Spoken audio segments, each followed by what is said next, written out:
काल शेळगी भागात रामदेव बाबा मंदिर आहे तिथे 56 भोगचा कार्यक्रम झाला संध्याकाळी. तर अधिकची माहिती जाणून घेण्यासाठी आपण तिथे आमचे भाऊ पारिक म्हणून आहेत त्यांच्याशी बातचीत करत आहोत. अधिकची माहिती ते आपल्याला सांगतील. भाऊ, 56 भोगचा अर्थ काय आणि ते कशासाठी लावतात भगवानला, जरा माहिती द्या आम्हाला. जेव्हा कृष्णानं सर्वांना गावकऱ्यांना सांगितलं की आपण इंद्राची पूजा न करता गोवर्धन पर्वतची पूजा करूया, तेव्हा इंद्राने कोप केला आणि तिथं मोठ्या प्रमाणात पावसाचं रूप धारण करून पाठवलं होतं.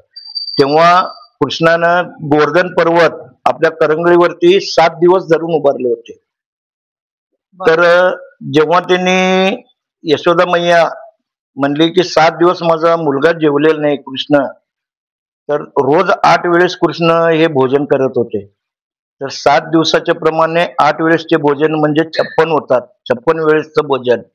तर यशोदा मैयानं त्यांच्या मुलासाठी म्हणजे कृष्णासाठी 56 नमुन्याचे पक्वान बनवून त्या दिवशी त्यांना जेवू घातले होते. म्हणजे श्रीकृष्ण एका दिवसात 8 वेळा जेवत 8 वेळा जेवत होते. आणि 7 दिवस ते 7 गोवर्धन दिवसाचे पर्वत त्यांनी उभारल्यानंतर करंगळीवर ते धरले जेवले होते. नव्हते. मग 8व्या दिवशी त्यांना जेवणासाठी हे 7 दिवसाचं बॅकलॉग भरून काढण्यासाठी 56 56 नमुन्याचे पदार्थ जिन्नस करून गोड मिठाई वगैरे करून त्यांना खाऊ घातलं होतं. तर त्याला 56 भोग असे म्हणतात आणि प्रत्येक देवळामध्ये 56 भोगचे प्रसाद हे दाखविले जातात. 56 भोग कधी लावतात, म्हणजे कुठल्या दिवशी लावतात?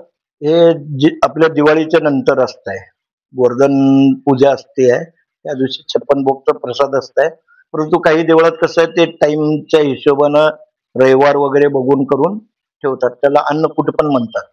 तर हे सर्व मिक्स करून खाल्लं जात आहे, त्याला अन्नकूट म्हणतात. दरवर्षी तुम्ही कुठे करता हे श्री रामदेव बाबा मंदिर शेळगीमध्ये दरवर्षी दिवाळी झाल्यानंतर सर्वांच्या सोयीनुसार म्हणून रविवार हे दिवस ठरविलं जात आहे. तर ते कालच्या रविवारी आमच्या देवळामध्ये पार पडलं. किती वर्षापासून करताय? 1996 पासून आमचं देवळामध्ये चालू आहे. धन्यवाद.